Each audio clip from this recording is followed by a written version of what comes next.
Okay, so today we're going to review one of the more basic concepts in calculus, which is finding the limit of a function at a certain x value.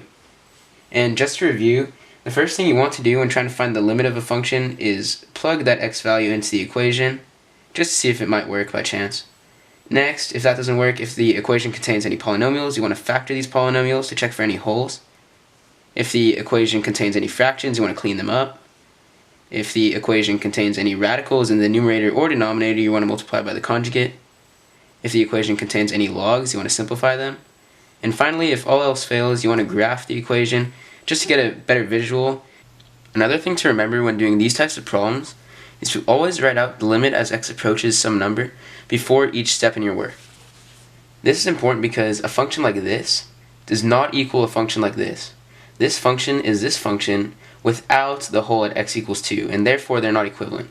However, if you write the limit as x approaches 2 for each of these steps, all of these are equivalent because the value that the function approaches as x approaches 2 is the same for each of these functions.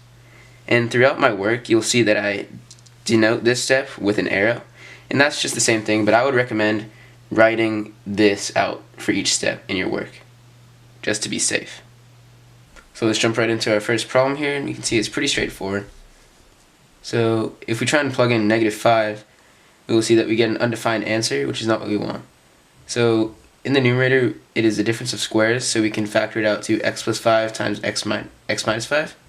In the denominator, we can factor it to x plus 5 times x minus 3. We see that the x plus 5's cancel, which means that there is a hole at x equals -5. This is what we get. Plug in -5, we get -5 minus 5 over -5 minus 3, which is -10 over -8, which simplifies to 5 over 4. Okay, now on to problem number 2, and we can see that in the denominator we have a radical.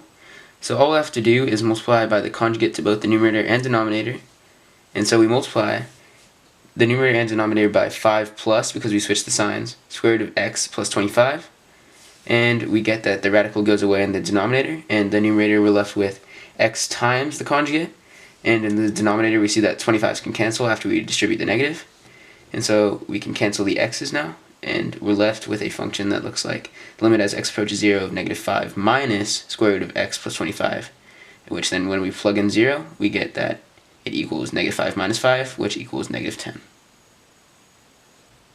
Okay, on to problem 3, and you can see that we have an absolute value in the denominator, and so what we'll need to do is find the x value as it approaches from the left and from the right and see if they match up, and if they do, the limit exists, and if they don't, the limit does not exist. So we will try and find the limit as x approaches 3 from the right, and you can see that we drop the absolute value signs because x is greater than 3, and that means that the absolute value signs will have no effect because the answer will be positive. So we can drop the absolute value signs and we can factor the top, and we get that x minus 3 times x plus 2 is the numerator over x minus 3. The x minus 3's can cancel, and we're left with the limit as x approaches 3 from the right of x plus 2, and we can plug 3 in, and we get that it equals 5.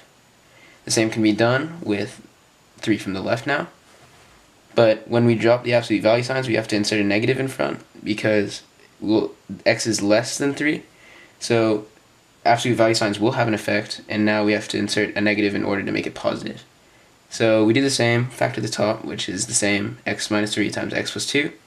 Now over negative x minus 3, we get limit as x approaches 3 from the left of negative times x plus 2.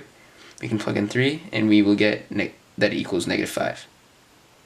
Therefore, which is denoted by the 3 dots, the limit as x approaches 3 of our function does not exist because 5 does not equal -5, and therefore the function does not approach the same value from the left and the right. Okay, so here we see we have fractions in the numerator, so right off the bat we'll want to clean those up by doing common denominator. And so we get that 4x minus x squared over x cubed in the numerator over x minus 4 in the denominator. And when we have a fraction over some number or another fraction, another way to denote this is by multiplying the reciprocal of the fraction or number that was in the denominator to the fraction that was in the numerator. If we distribute out an x and a negative from our top polynomial, we see that we can now cancel these two terms right here, and then we are left with a new fraction in which we can plug our x value in and obtain a value of -1 over 16. Alright, that's all on limits. Thank you for watching. I hope you found this video helpful. If you need any extra practice, I will attach a worksheet in the link in the description and on the Google Doc.